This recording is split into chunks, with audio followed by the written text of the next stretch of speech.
Hello, it's me, Darlene Vlog.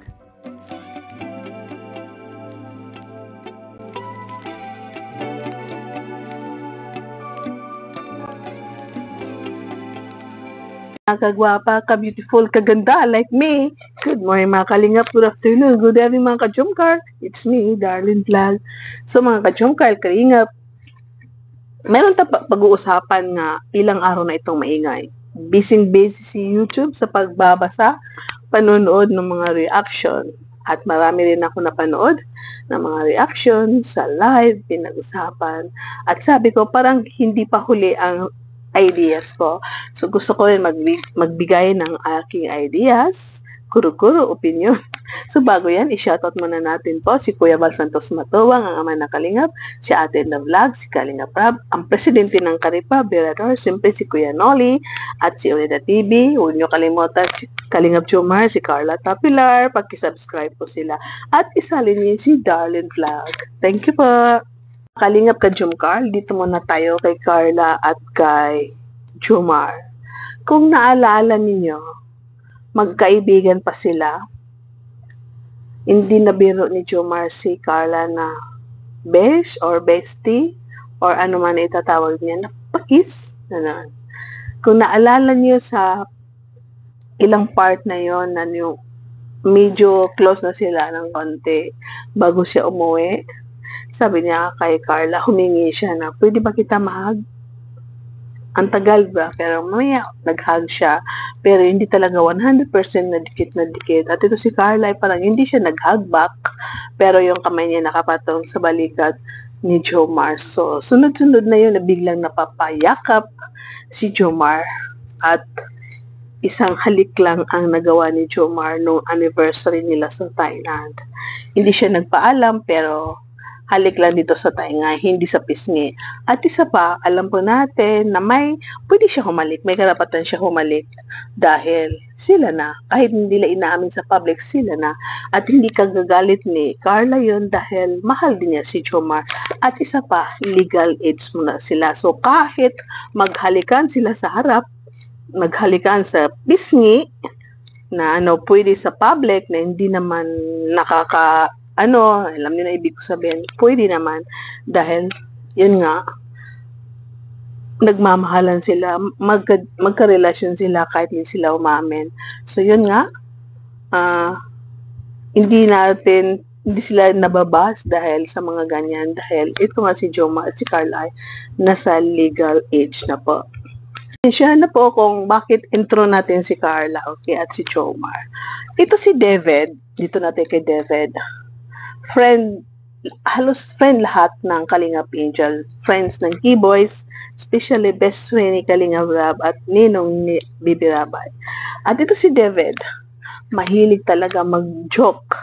Parang dugtong ng buhay niya, dugtong ng araw niya ang mga joke niya. Minsan, ginujoke niya si Jomar at si Carla. Hindi ko matandaan ang mga joke, pero walang below the belt. Pero hindi natin naalala, wala akong matandaan, nag-joke siya ni Carla na pwede pa kiss. Wala. So, itong na-viral na best pa kiss, talagang nakakagulat. Dahil, bakit kayo nasabi ni David? Bakit hindi niya nasabi kay Carla ang ganon? Bakit hindi niya nasabi kay Ingkit? Bakit hindi niya nasabi kay Milka at sa ibang Kalingap Angel? Bakit kay Viancy lang niya nasabi itong best package? Di ba po? So parang malaking tanong, di ba po? Please mga ka-Jomcar Kalingap, huwag natin i-bash si David dahil pag binas ninyo, i-off ko ang comment section. O i-delete ko kayo, i-block ko kayo. So, hindi ko kayo i-block. Please lang, huwag kayong mag-bash, huwag may bash si David. Ito lang, nag-share lang tayo ng ating ideas. Actually, ang ginawa ni David ay hindi talaga maganda. Diba po? Dahil, ang treat niya sa mga Kalingap Angel ay kapatid. Siguro pwede niya biruin ng isang angel or babae na very, ano siya, kalog, na nakikipaglaban sa mga joke, na kunwari sinabi niya, Besh, pwede pa kiss? Pwede sabihin ng babae, o nga, bali ka, ako pa nga maghalik sa'yo, hamonin pa niya si David, di ba?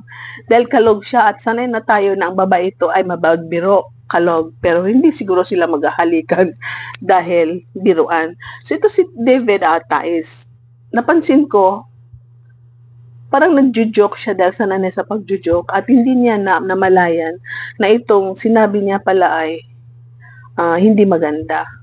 At ang nakakapagtaka din sa akin, kung na-realize niya nasabi yun, pwede niya sabihin, uy, paki-delete yun, biro lang yun na, please wag mo i-post, joke lang yun. Tapos pwede siya humingi kay Viancy ng sorry ha, joke lang yun. So, hindi maingay ito, hindi maingay ito. Ang nakakapagtaka lang, bakit na-upload? Di ba po? Bakit siya na-upload? Na pwede naman i-delete, pwede naman i-mute yung sinabi niya. Di ba? Pwede naman i-mute yung sinabi niya, pero hindi talaga ginawa. So, malaking tanong sa lahat, pati ako napatanong, bakit ito ginawa ni David or bakit hindi nila pinutol. Ang kiss kasi ay depende yan sa usapan, depende sa sitwasyon. Kung best friend kayo na pareho kayong kalog, pwede mo sabihin na kiss, pa-kiss naman eh. Baka may mga best friend nga naghahalikan sa pisngi. Alam natin na may friends with ganyan. Wala sa kanila yun dahil may magkaibigan sila with B. So, hindi natin pwede banggitin yan. Ito, kasi ang kiss, di ba magkaibigan si ang trip ni David kay Viancy is kapatid. For example, kapatid, pwede niya sabihin sa kapatid niya nga, umihingi ang kapatid mo ng pera. Kuya, pahingi naman ng baon. O, pwede niya sabihin, halika, kiss mo na kuya. O, halika nga. Kiss nga kita, miss na miss kita eh. Matagal na kita na halikan o gano'n. Kasi magkapatid, magpinsan. Pero yung parang ganito lang, nagkaibigan sila na ganito, parang ang pangit pakinggan po. Ang pangit pakinggan. At isa pa, kung may mga taong iba ang iniisip, pwede nila i-report yan sa DepEd kahit walang physical na nangyari, siyempre teacher siya. So, pwede mag-report. So, mabuti naman at walang nag-report kay Devin ng ganito. Hindi siya pwede parusahan na tanggalin sa pagtuturo. So, hindi natin alam. Baka masuspende lang ng 1 week, 1 month. Pero pangit talaga pag may bad record ka sa DepEd, di ba po? So, ito talaga ay hindi magandang biro. Depende yan sa usapan dahil teacher ka, ikaw dapat yung nagtuturo ng magandang asal sa estudyante mo, sa publiko, ipapakita mo yung you are the example ka sa mga good teachers, sa mga publics, sa mga estudyante. So, sa tingin ko, nag-sorry na-apology na si David. So, pwede po natin siya patawarin, wag natin na siya ibas. So, ako nagsabi lang ako ng aking idea rin na hindi rin maganda. Pero kung nag-sorry si David, pwede na natin tapusin ito at patawarin. Pero isa rin nga pala na after dito baka may ilang na si Viancy dahil maraming mga content na mga reaction na napanood niya na parang ma-realize na nga pala. So parang may na gap or maiilang na punti si Viancy. O hindi natin alam kasi may mga karakter kasi ng mga tao na ay wala yun, di ba? Mainhin sila pero ay wala yun. Mayroon tao din na madaldal, kalug, pero pag mga ganyan nga joke ay hindi niya matatanggap. So, depende ho sa tao yun. So, ang gawin na lang ulo natin na i-edit muna natin yung mga sinasabi natin. Lalo na pag nakaharap tayo sa camera, i-edit muna natin kung ano yun, masisira ba ako? Makakasira ba ako? Dahil pwede natin maisip na, ay, bad yun, makakasira ako. Lalo na, di ba, love team si Edo at si Viancy.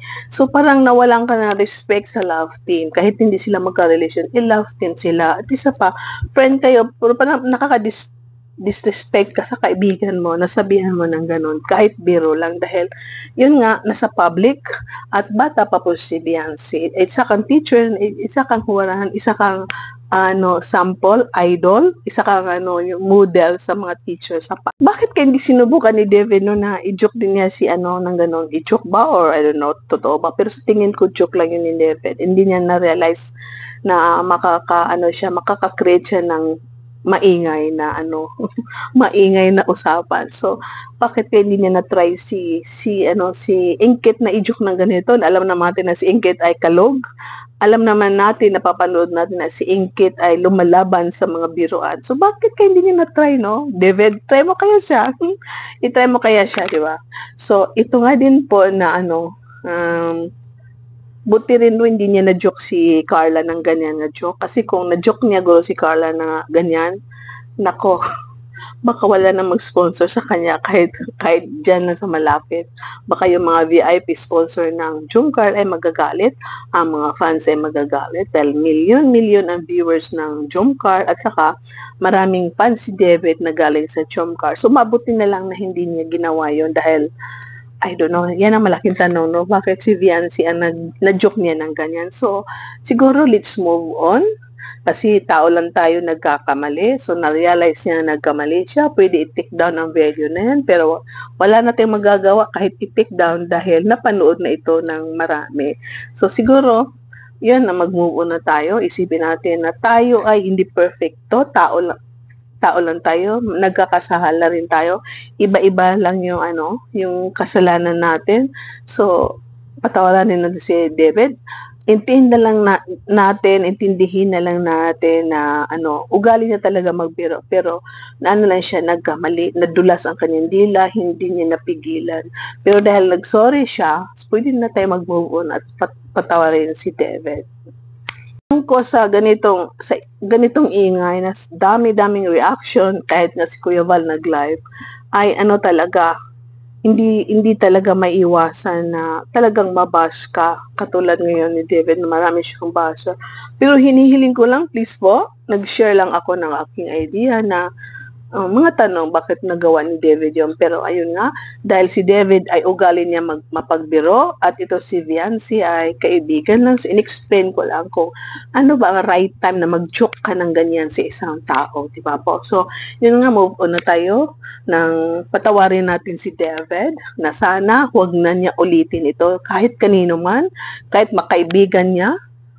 Pwede niya siguro gawin off-cam na walang vlog doon sa mga very, very close niya na mga tao na kalog, nakakaintindi ng joke, marunong makipagsagutan ng mga biro na ganyan. So, pwede niya i-apply yun.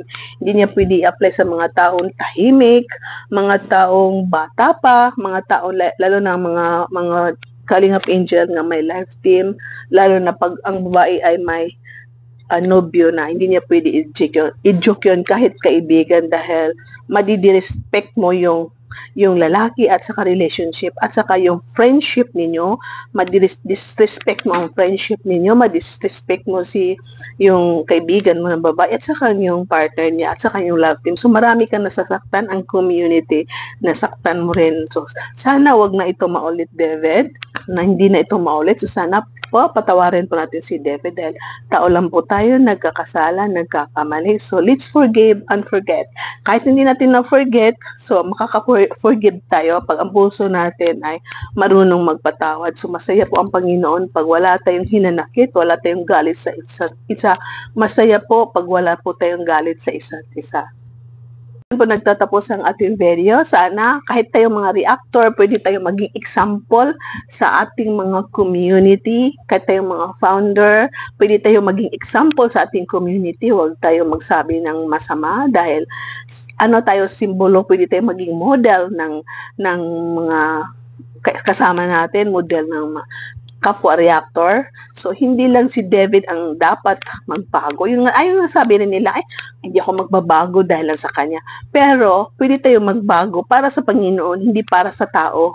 Hindi para sa tao na magbabago tayo para magustuhan tayo. Hindi tayo magbabago para i-praise tayo, para mahalin tayo, para i-praise tayo, i-praise ngayon ni Dasal. Magbago tayo para sa Panginoon na matuwa siya. So, the more na masaya ang Panginoon, the more na blessings, the more na life, at siyempre sa heaven. Makakapunta tayo sa heaven pag nagbago tayo ng ating ugali na hindi para sa iyo. Magbago tayo ng ugali, hindi para sa Kanya, kundi para sa ating sarili, para sa Panginoon, para sa ating mga kapatid. sa Team Parents. Yun nga po. So sana po nagustuhan niyo ang ating reactions for today. Please paki-like. Huwag niyo kalimutan mag-like. At kung huwag kayong mag-comment ng hindi maganda dahil i-off ko ang comment section. Please share. Pwede kayo mag-comment ng positivity or advice. Walang bashing kay David. Magmahalan tayo magkaisa dahil nga po, one family, one kalinga po, one family. So isang family po tayo. So tuloy-tuloy lang po ang pagmamaraton ng mga video ni Kalinga Prab. Isali po ninyo ang mga video ni Kuya Santos Matubang gaya ng pagmamaraton nyo ng mga video ni Kalingap Jomar. So thank you po sa lahat ng Kalingap supporters, Kalingap community, Kalingap partners, lahat na love team ng Kalingap Jomcar community. Hello! At Jomcar fans for life, solid Jomar supporters, marathoners, I love you and see you in my next vlog. Keep smiling. Have a good weekend. God bless you all. And